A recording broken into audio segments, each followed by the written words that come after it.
Vamos sentar-se e abrirem as suas Bíblias no livro do Apocalipse, no capítulo 12. Apocalipse 12.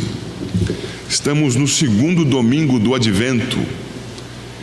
Segundo domingo do Advento, que anuncia a vinda do Redentor, anuncia que ele veio, na verdade, trazer luz ao mundo.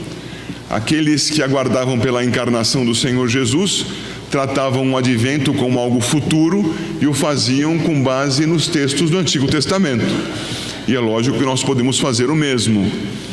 Mas nós que já conhecemos a história e que ele já encarnou, já fez o seu ministério de humilhação, de redenção de todo aquele que nele crê, porque já morreu na cruz, já ressuscitou dos mortos, já está assentado à destra da majestade do Pai, de onde virá para buscar a sua igreja na sua segunda vinda. Nós que já sabemos disso, nós aguardamos por esta segunda vinda. E temos então toda a Escritura diante de nós, não só o Antigo Testamento, para anunciar, para estudarmos a respeito do advento. O advento de Cristo na história, a encarnação do Senhor. O advento de Cristo no futuro, esperamos que próximo, quando ele virá também na história buscar a sua igreja na sua segunda vinda. O texto que temos aqui em Apocalipse capítulo 12, na verdade 12, 13 e 14, traz um resumo da história da cristandade. O Apocalipse, você sabe, tem a sua divisão em 7 sessões. Eu já disse isso à igreja algumas vezes, mas não me custa repetir.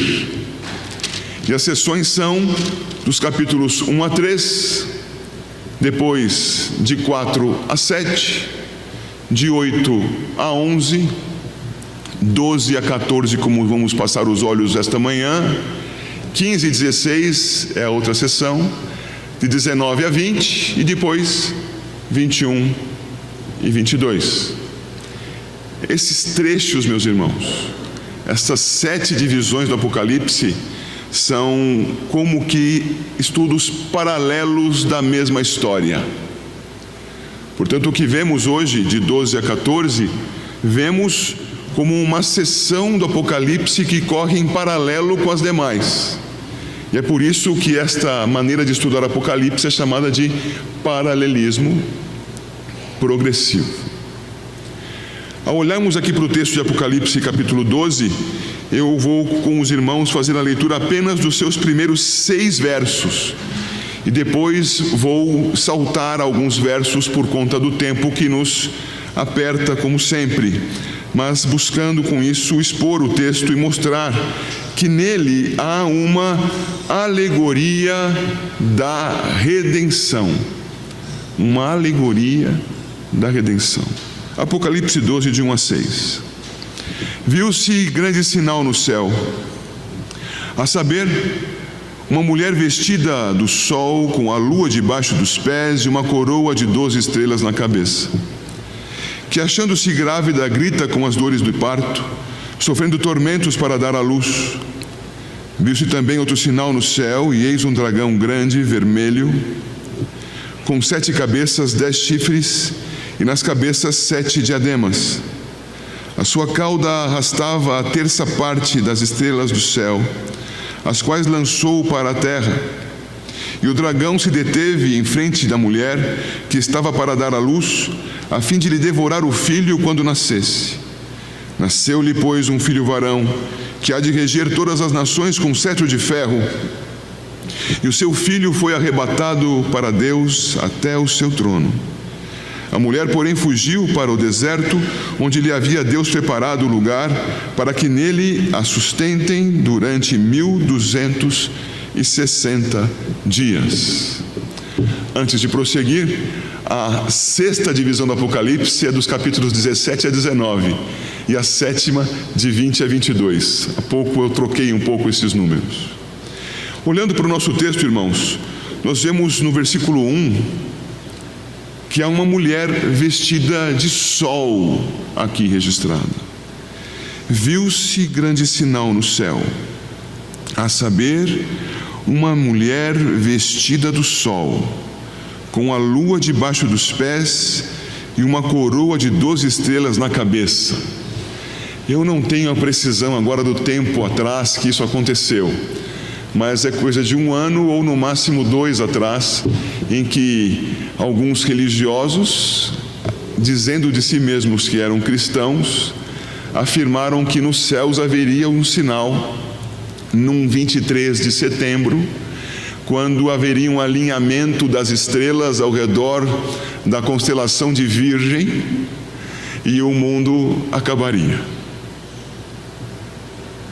Para eu dizer isso para vocês, vocês já sabem que eles, como outros que já fizeram esta loucura de prever o final do mundo, erraram.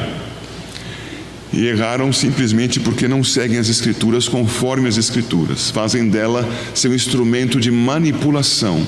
E por isso então se perdem nas suas imaginações.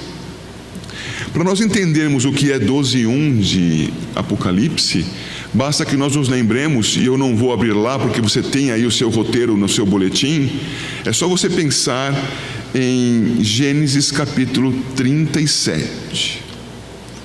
Em Gênesis 37, nós temos a apresentação de uma família.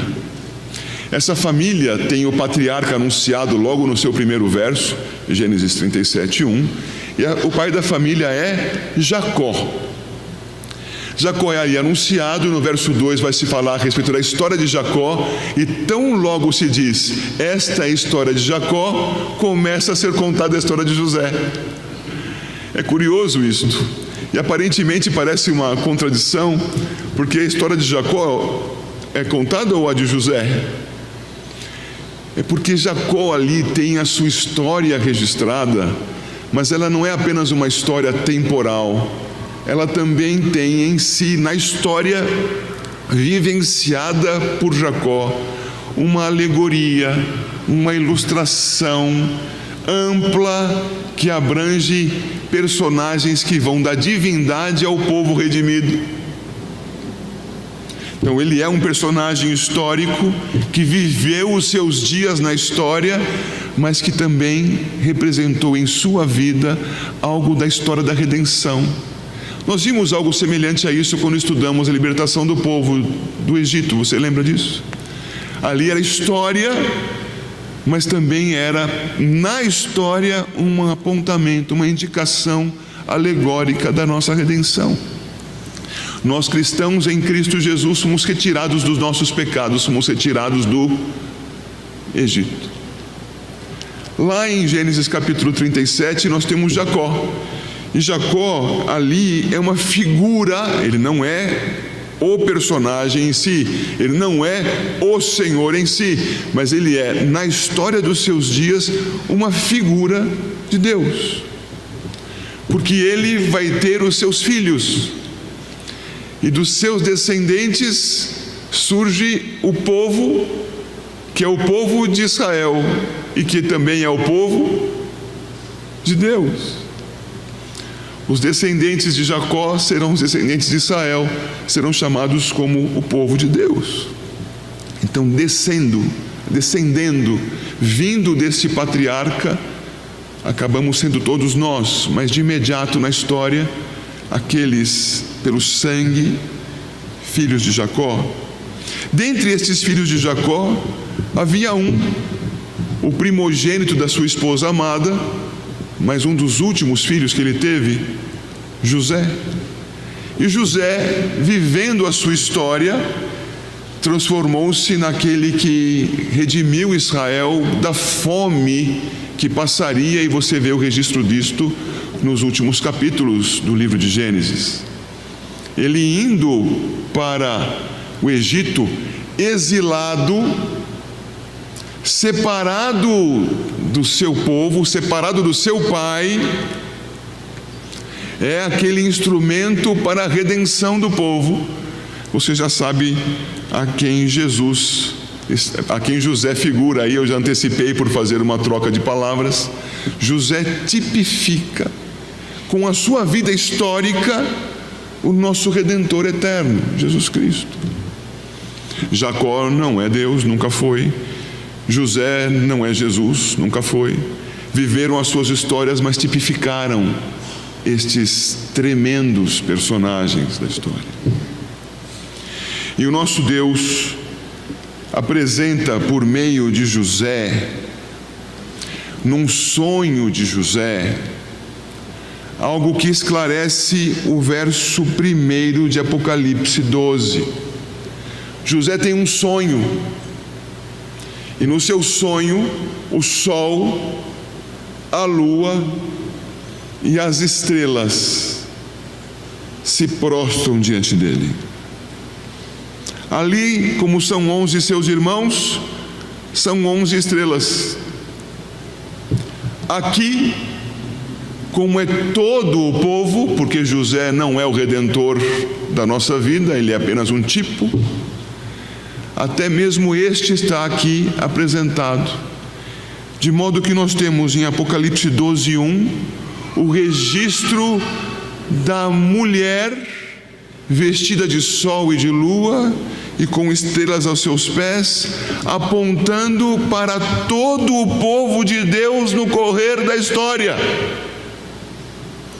E um povo de Deus que até a encarnação de Jesus Cristo era reconhecido como uma nação politicamente organizada.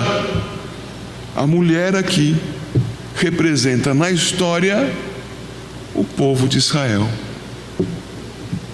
E o povo de Israel, meus caros irmãos, representado aqui, você sabe, também é no Antigo Testamento representado pela figura da esposa do Senhor. No Novo Testamento ele é apresentado como noiva, mas sempre como aquela que participa desta situação conjugal. É por isso que nós vemos lá em Efésios capítulo 5, o Senhor Jesus como o noivo que se torna cônjuge da igreja. Igreja é o povo de Deus, é a figura posterior à encarnação de Cristo, da mesma situação anterior a esta encarnação, em que a esposa do Senhor é a nação de Israel. E você vê isso claramente, por exemplo, no livro do profeta Oséias. De modo que nós temos aqui, de saída, em Apocalipse 12, verso 1, uma alegoria do povo de Israel. O texto continua, e nós vemos que esta esposa, esta mulher vestida do sol, verso 2, achando-se grávida, grita com dores de parto, sofrendo tormentos para dar à luz. Esta mulher assim, irmãos, logo mais lerei os versos 3 e 4. Esta mulher traz sobre si uma marca que também está no Antigo Testamento. Você pode se esforçar e lembrar que quando o homem e a mulher pecaram, o Senhor os chamou às falas. Perguntou a Adão o que havia acontecido. Adão já tratou de culpar a Deus e a mulher. Foi a mulher que tu me deste, lembram disso? A mulher encurralada disse: a serpente me enganou e eu comi. E a serpente nem foi questionada. Foi logo condenada a caminhar daqui para frente sobre o seu ventre. Com o diabo não há conversa, há juízo. Mas com a mulher houve conversa. A mulher podia ser redimida, mas deveria ser, assim como o homem seria depois, apenada. E qual é a pena que a mulher sofre? Ela deveria sim se submeter de uma maneira distinta que se submetia antes, como auxiliadora, à vontade de seu esposo. Glória a Jesus pela redenção. Mas há uma outra característica que as mulheres percebem ainda hoje, ainda que redimidas em Cristo. E essa característica é: com dores de parto darás à luz filhos. Não pense que isso seja coisa pequena. E você, mulher, sabe que não é. Agora, o verso 2 de Apocalipse 12 diz: achando-se grávida, grita com dores de parto, sofrendo tormentos para dar à luz. O que isso significa? Significa uma nação carregada dos seus pecados. Ela então é a escolhida do Senhor, ela é aquela preservada pelo Senhor, mas que carrega consigo os seus pecados. Ela está para dar à luz. E nestes dias em que nós estamos antecipando o Natal, nos dias do Advento, segundo domingo do Advento hoje, o que nós estamos lembrando? Estamos lembrando que o Senhor Jesus encarnou, e Ele encarnou vindo de um povo cheio de pecados. Essa mulher não simboliza apenas Maria, simboliza Maria por ser ela uma israelita, alguém do povo pelo qual o Senhor trouxe o Redentor, trouxe por causa dos pecados do povo. O Redentor não viria se não houvesse pecados.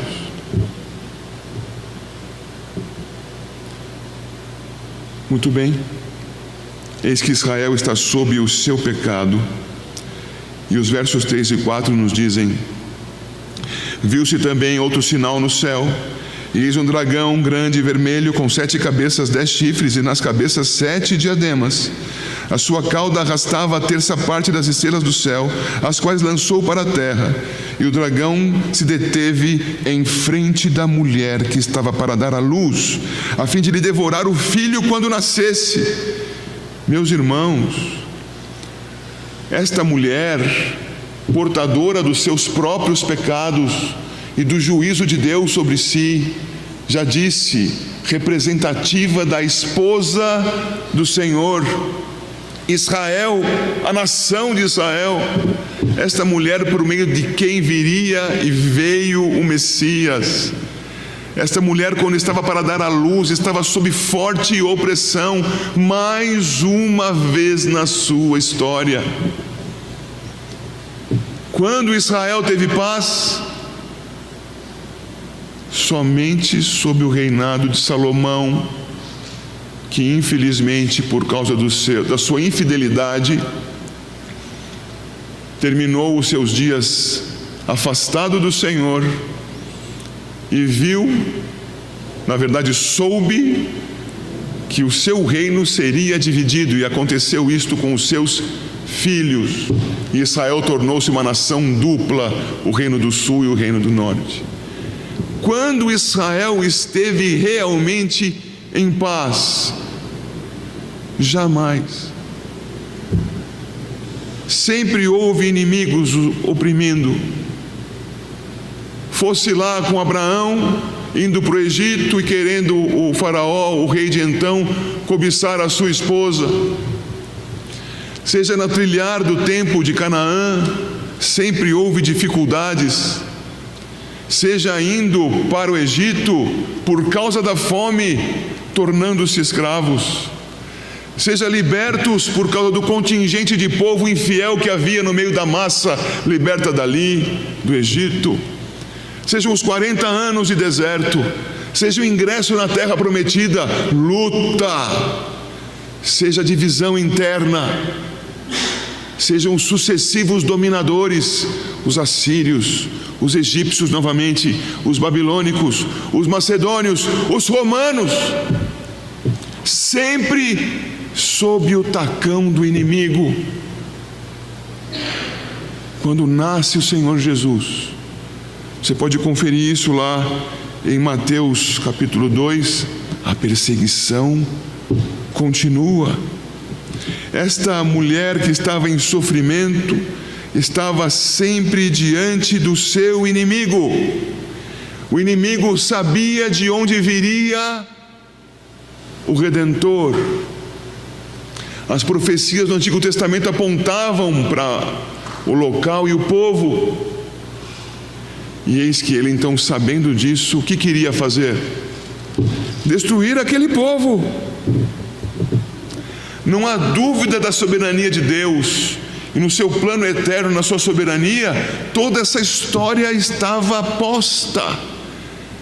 Mas este personagem, Satanás, cumpria o seu papel e insuflava não só pessoas dentro do povo para se tornarem rebeldes, como aqueles que estavam fora do povo para agredirem o povo escolhido, a fim de que este povo não seguisse até o dia de Cristo, a fim de que ele fosse destruído.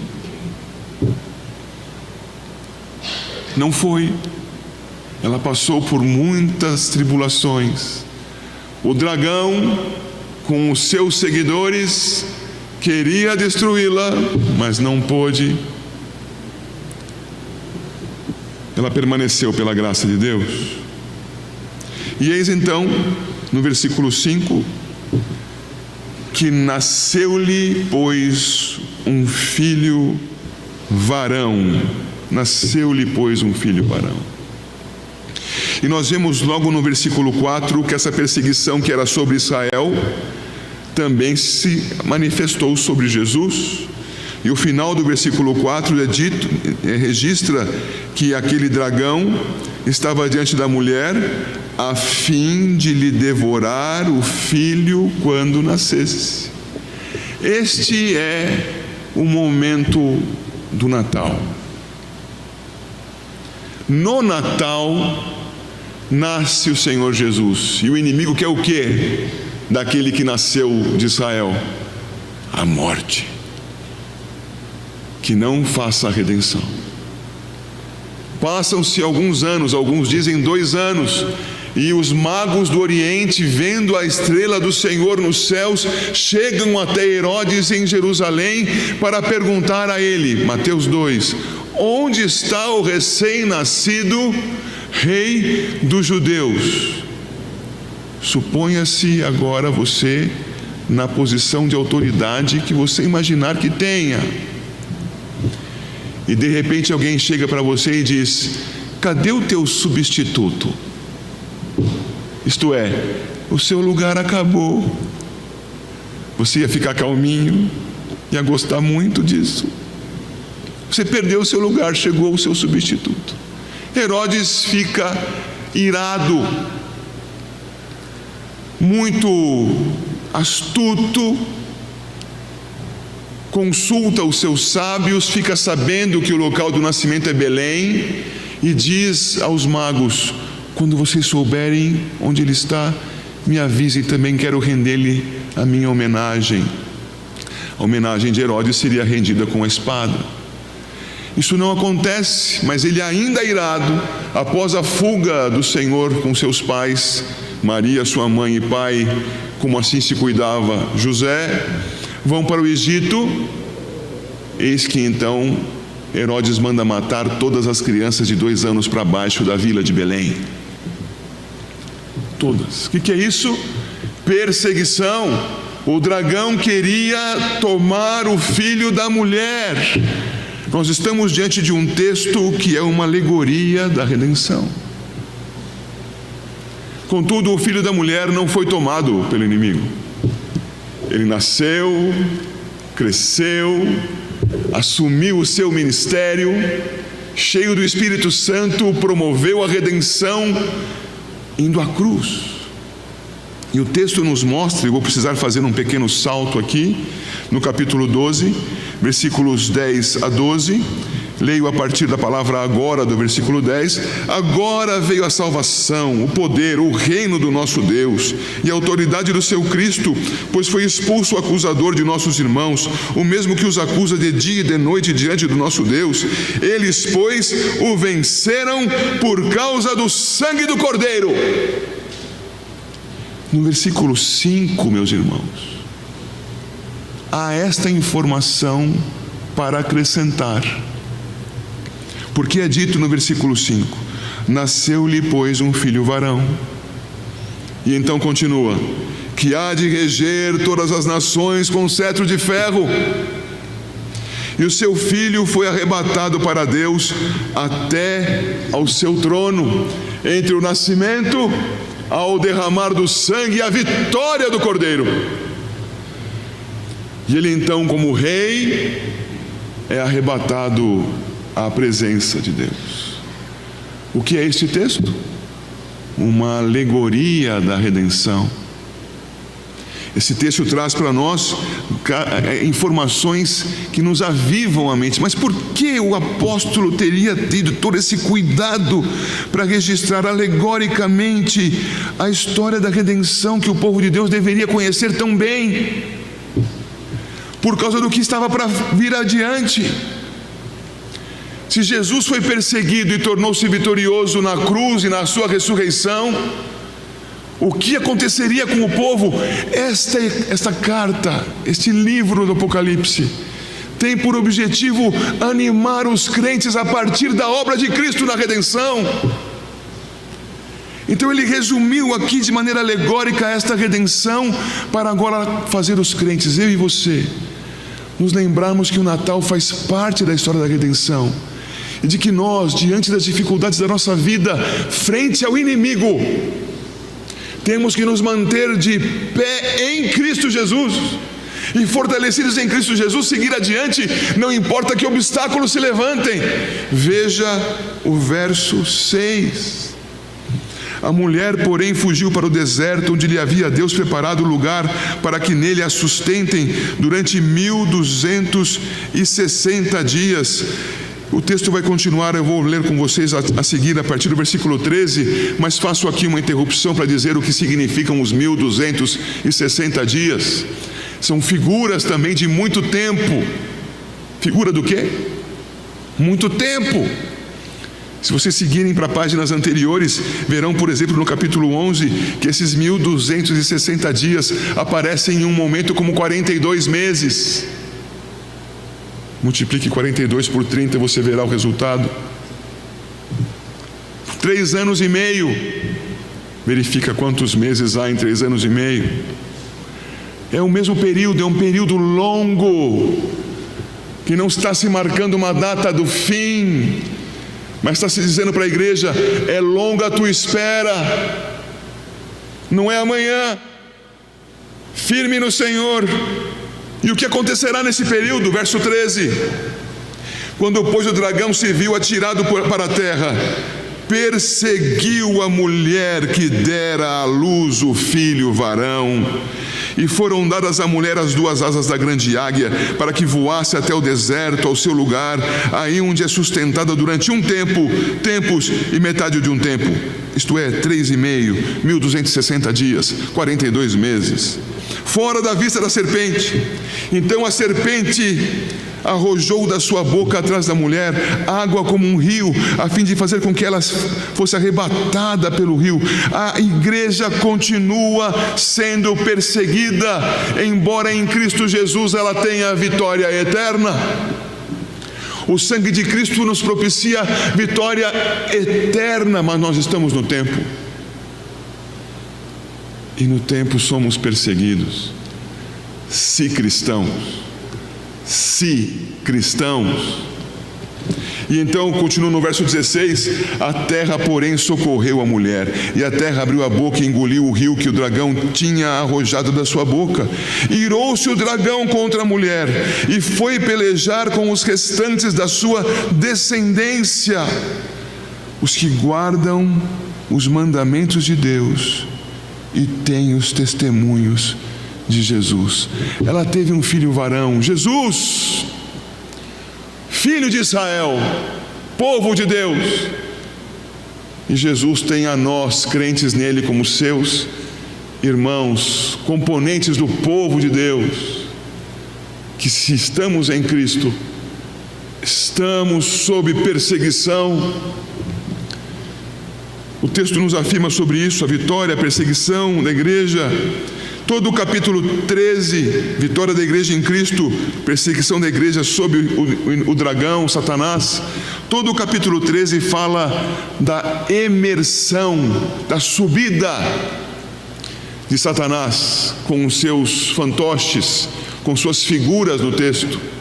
Você vai perceber que estes que estão sob o domínio de Satanás têm, verso 16, capítulo 3, verso 16, Apocalipse 3,16: pequenos e grandes, ricos e pobres, livres e escravos, faz que lhe seja dada certa marca sobre a mão direita ou sobre a fronte. Aqueles que andam com seus pensamentos segundo o inimigo, aqueles que andam fazendo a divisão do inimigo, aqueles que andam a serviço do inimigo, aqueles que estão comprando e vendendo a favor de si mesmos para o inimigo, tem a marca dele na sua mão ou na sua fronte. Não precisa ter medo de colocar nada na sua mão, não precisa ter medo de colocar nada na sua testa. Isto é o que você faz com as suas mãos, isto é o que você pensa com a sua cabeça contra Cristo, anticristo. São marcados porque não estão debaixo do sangue do Cordeiro. Mas esta alegoria da redenção não acaba no 13. Veja o 14, por favor, e veja como ele começa. Olhei, e eis o Cordeiro em pé sobre o monte Sião, e com ele 144.000, tendo na fronte escrito o seu nome e o nome de seu Pai. Todo aquele que está contra Cristo está marcado pela besta. Mas como está o povo de Deus simbolizado na sua íntegra pelos 144.000 aqui, que não são como pensam as infelizes testemunhas imaginárias de Jeová? Nós cristãos recebemos em nossa fronte, nos nossos pensamentos, na nossa maneira de ver o mundo, por causa de Cristo Jesus, a marca de Cristo Jesus. Esta marca transformadora, essa marca que nos faz, capítulo 12, versículo 17, parte B, guardar os mandamentos de Deus e ter o testemunho de Jesus, por isso somos perseguidos. Essa marca que nos faz adorar a Deus, capítulo 14, verso 3, entoavam um novo cântico diante do trono, diante dos 4 seres viventes e dos anciãos, e ninguém pôde aprender o cântico senão os crentes em Cristo, senão os 144.000 que foram comprados da terra. Quem são estes? Veja o texto, verso 5, verso 4. São estes os que não se macularam com mulheres, porque são castos. São eles os seguidores do Cordeiro por onde quer que vá. São os que foram redimidos dentre os homens, primícias para Deus e para o Cordeiro. E não se achou mentira na sua boca, não tem mácula. Sabem por quê? Porque redimidos em Cristo não tem mais pecados que os separem de Deus. A igreja é vitoriosa em Cristo Jesus porque os seus pecados foram cancelados. Você olha para mim e vê um pecador. Deus olha para mim e por causa de Cristo me vê um santo. É assim com você, por meio de Cristo Jesus. Se você crê, a nós foi concedida a bênção de, sob perseguição, não termos o nosso fim na perseguição, mas temos o nosso fim na glória, com o eterno Redentor. Ele vitorioso dos mortos ressurreto, Ele vitorioso sobre os inimigos da cruz, porque virá a segunda vez buscar o seu povo. Este texto é uma alegoria da redenção. E a redenção termina, meus queridos irmãos, final do capítulo 14, com o evento da tomada dos redimidos da terra, chamado no texto como ceifa, verso 16, 14 e 16. E aquele que estava sentado sobre a nuvem passou a sua foice sobre a terra, e a terra foi ceifada. Arrebatamento. Crentes retirados da terra. E os demais? Os demais estão na vindima, e você pode ver a partir do versículo 19. Então o anjo passou a sua foice na terra e vindimou a videira da terra e lançou-a no grande lagar da cólera de Deus. O Senhor vem E aqui termina a história da redenção. Depois disso é a presença bem-aventurada de Deus para os crentes, a ceifa, ou a presença tormentosa de Deus, o inferno, a vindima. Apocalipse de 12 a 14 os 3 capítulos trazem uma alegoria da redenção. E por que pregar isto no segundo domingo do Advento? É porque o Natal é belíssimo, irmãos. O Natal é uma maravilha. Mas o Natal é uma parte da história. É essencial se ele não encarnasse. Essencial, mas não é toda a história. Se ele nascesse e fosse devorado, destruído pelo dragão, não haveria redenção. A história toda é necessária e o Senhor providenciou que cada detalhe fosse cumprido, a fim de que, com o Natal e todo o restante da história, inclusive a parte que ainda resta para se cumprir, a segunda vinda do Senhor, nós, os crentes, que vivemos em períodos de tribulação, ainda que não haja uma espada sobre a sua cabeça, a oferta dos confortos da vida. A igreja, irmãos, a igreja vive no Ocidente a tentação que lhe mata, não tirando a sua vida. É curioso o que disse agora, não é? Lhe mata sem cortar-lhe a cabeça, lhe mata por lhe oferecer todos os confortos da vida, fazendo com que a igreja seja não uma adoradora, mas uma consumidora de programações, de bênçãos, de conforto. As pessoas vêm e vão da igreja esperando que Deus as assista, que Deus as acaricie, que Deus lhes sirva, e se esquecem de que Ele é o Senhor e nós, os servos. As pessoas comparecem até um lugar como esse esperando que Deus lhes dê, quando nós, como servos, temos que dar ao Senhor. Nós somos os tributários. Fomos salvos por Ele, mas queremos mais. A salvação não nos basta. Barateamos a graça. Tratamos a graça de Cristo, o perdão dos nossos pecados, como coisa de segunda importância. O que me importa é que eu tenha saúde. O que me importa é que eu tenha dinheiro. É que eu tenha uma família feliz. É que eu tenha emprego seguro. Salvação, de vez em quando eu me lembro disso, mas não é o mais importante. A igreja é lembrada que se a igreja é perseguida, e perseguida aqui com os confortos, ela vence por causa de Cristo, porque ela rejeita os confortos.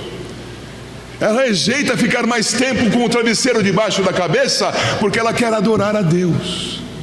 Ela rejeita ficar mais tempo fazendo aquilo que mais lhe interessa, o seu jogo, a sua brincadeira, a sua conversa, a sua comida, a sua bebida, porque ela entende que precisa aprender a palavra de Deus, que se ela não tiver a marca do Senhor na sua cabeça, ela na verdade não pensará como Deus quer que ela pense, e isto é ofensivo a Deus. E saibam, se Deus não fosse fiel, não haveria esperança nem para quem disse que creu. A alegoria da redenção é uma palavra que nos estimula à fidelidade. É uma palavra que nos estimula a nos mantermos firmes no Senhor, servindo ao Senhor, com confortos ou sob a espada. Que Deus te faça lembrar disso, que você cante o Natal, se alegre no Natal, mas não se esqueça de que isto não é uma brincadeira. Tem um dragão aí querendo acabar com a igreja. Que Deus abençoe a sua igreja.